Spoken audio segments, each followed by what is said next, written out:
We all have football games that we like to watch. And I actually appreciate the games where your team is losing and then they come back and win. I love, it's weird, but I love, you're watching the game and all the horrible things are happening and, it looks like you're going to lose.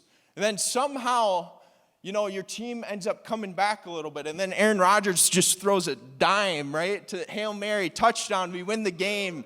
Everybody's, I should have got a video because I have a video of that actually happening when I was at, I would go to my friend's house, and, they're all Green Bay Packer fans, and everybody just goes bonkers when they win, right?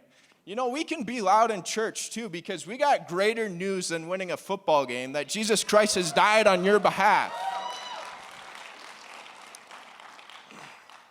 When I was thinking about why I like the football games where there's a comeback, it reminded me of life in a way.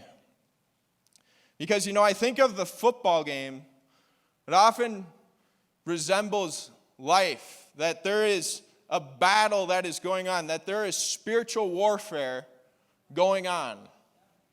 Your team, think of them as like the church. It's us. It's your family. It's your friends. Think of all of the fumbles, all of the interceptions, the pick six, all of those types of things.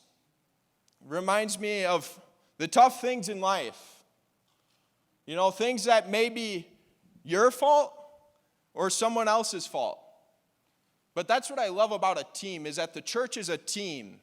If you're hurting, we're all hurting. If you're celebrating, we're all celebrating. When the fumbles happen, when all the terrible things happen, it reminded me of things like maybe the divorce took place. Maybe the home life is just a mess. Maybe it's the son or the daughter that decided to leave church.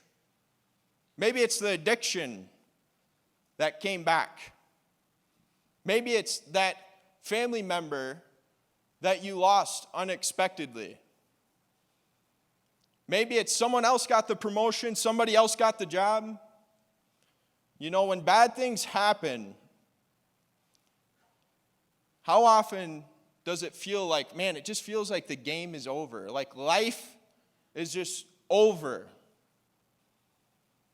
But sometimes I think that we forget that God is on our team.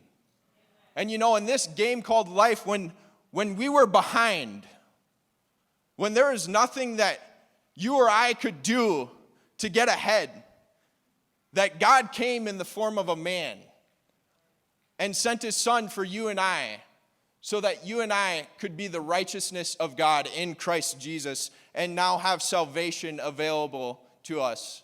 And not only that, the Holy Spirit has now been sent to us. That's the Bible. It just keeps getting better and better. And this is the good news that we're talking about. God can work all of your mistakes or all of your teammates' mistakes together to create a better story. That's why everybody remembers the games where you were losing and then you ended up winning. And that's what a testimony is that when there's nothing you could do for yourself, God came through for you. It's not a testimony of how good you are. It's a testimony of how good he is. And so with the life lesson today, it's this: God works all things together for your good.